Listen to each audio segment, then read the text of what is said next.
Martin Luther was a German priest that is one of the major characters in what's known as the Protestant Reformation. Now, why this concerns philosophy is because Martin Luther's writings and his position concerning philosophy. In particular, now I told Martin Luther was a German priest. At this time, during the time he lived, he was born in 1483. And so during this time period of his life, the hierarchy of the Catholic Church, a lot of people in charge, they were not behaving very well. Okay, and so Martin Luther didn't like a lot of this stuff, and a lot. I mean, that's very simplistic for me to just say that. There was a lot of other things going on as well, but he has a problem with the Catholic hierarchy, the authorities of the Catholic Church, and he also has a problem with what is happening at these universities. Now, in this time in Martin Luther's life, the universities were started by the Catholic Church. And so in these Catholic universities, they are teaching Aristotle. Okay? The Catholic doctrine is heavily based on the principles that are laid out by Aristotle. In other words, Catholic philosophers, in particular St. Thomas Aquinas, are going to be using the philosopher Aristotle, who of course was not a Christian. He was around before Jesus Christ was born. These universities and these Catholic philosophers are using Aristotle in order to explain and prove some of the things that Catholics believe. Okay? And as you're going to see, Martin Luther has a problem with this. So in the Appeal to the German Nobility, Martin Luther says, "What is the present state of universities? But as the book of Maccabees says, schools of Greek fashion and heathenish manners. They are full of dissolute living, where very little is taught of the Holy Scriptures and of the Christian faith, and the blind heathen teacher Aristotle rules even more than Christ." Now notice, he is referring to the book of Maccabees. In the book of Maccabees, it's in the Old Testament.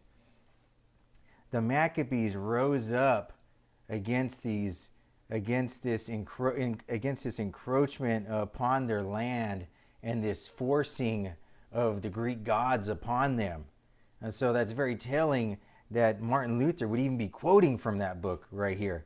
So that's his feelings towards this. It's very strong feelings, like the Greeks are the heathen Greeks are at it again, right? This time they're in the Catholic universities and they're taking over. So what's happening in these Catholic universities, according to Martin Luther?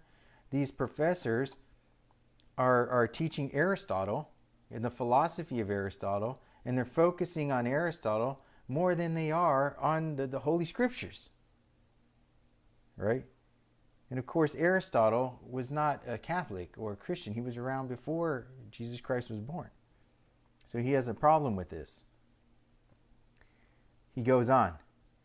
"My advice is that the books of Aristotle, the physics, the metaphysics, on the soul, and the ethics, which have up to the present been considered the best, be altogether abolished, along with all the others that claim to examine nature." So these are all the books of Aristotle.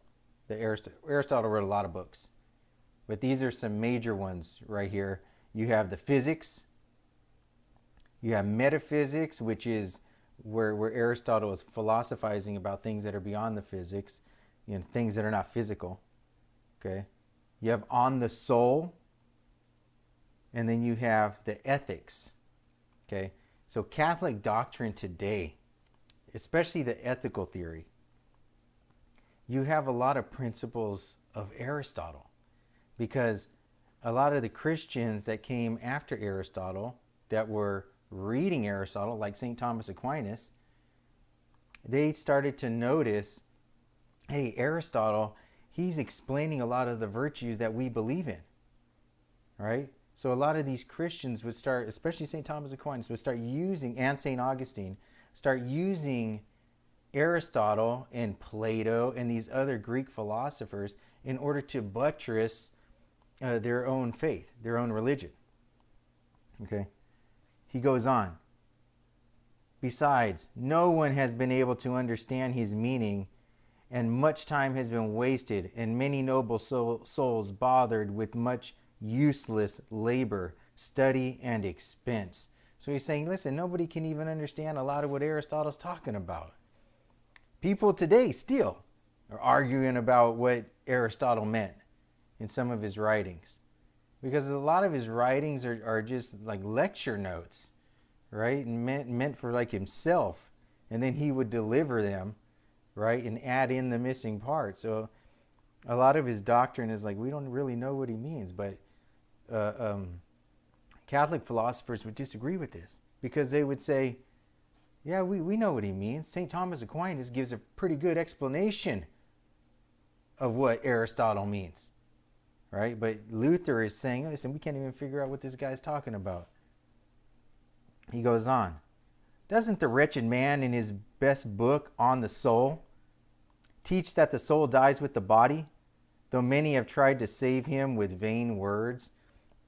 So Martin Luther's position is that Aristotle, now this is disputed, but Martin Luther is saying that Aristotle is saying that the soul dies with the body. Yeah, he may say or hint at that the soul is immaterial, but he's saying it's going to die when the body dies. Now, do Christians believe that? Of course not. For Christians, for Catholics, the soul lives after death. That's the whole point of their religion, is that the soul lives when the body dies. And then you get your body back. Right? So that would definitely be a doctrine against the Christian religion, if Aristotle is indeed saying that. He goes on.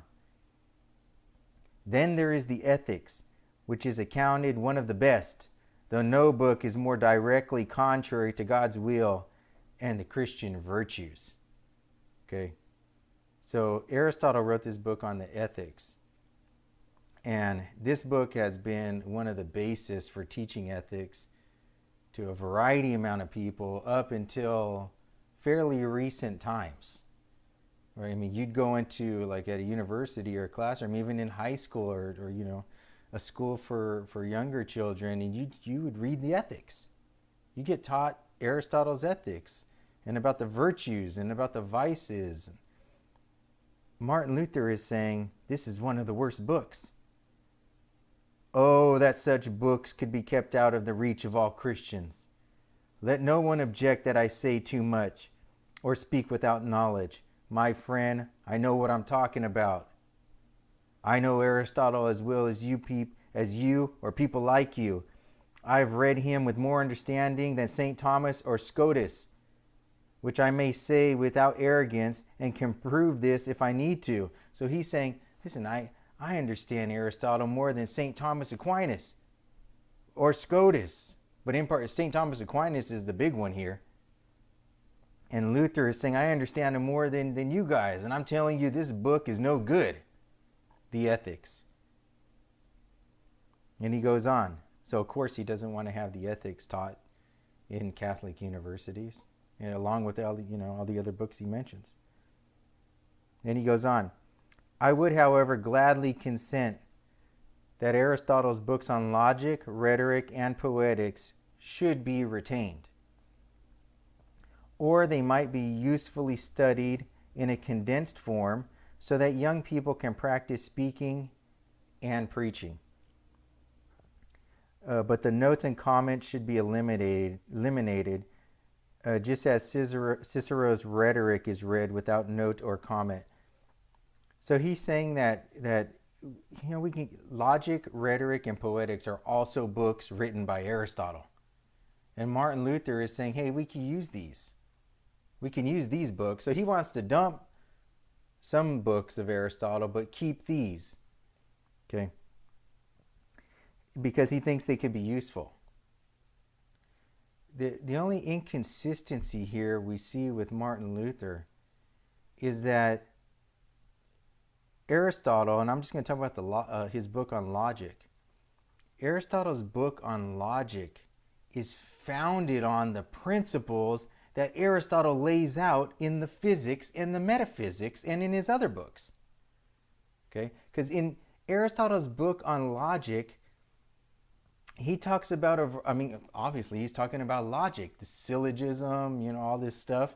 And all of Aristotle's logic, its fundamental basis and why you would study it is that it's rooted in his epistemology. It's rooted in his metaphysics. So what I'm saying here, without going too deep on this, I'm just telling you just the surface really, is that Martin Luther wants to throw out all the grounding, all the philosophical principles and the grounding that are found in the logic, in the book on the logic. So he wants to throw those books out, but he wants to keep this book, right? So what does that mean? That would mean he's keeping a book that has no foundation. So, in the last line, Aristotle's logic should be read without such long commentaries, but how neither speaking nor preaching is taught out of them, and they are used only for argumentation and toil. Okay, so again, Martin Luther marks a great turning point. He's one of the major characters and influencer in a big influence in this throwing out of the old ways. Okay, a throwing out of the old ways that involves the philosophy of Aristotle, and you cannot take out of the picture, this is the biggest part of the picture, is the Catholic Church and the philosopher St. Thomas Aquinas. So you have a turning point from the old philosophy of Aristotle, St. Thomas Aquinas, and other philosophers related to the Catholic Church, and then you have the new ways that are going to start. Okay? And Martin Luther is a big part of this mindset going forward.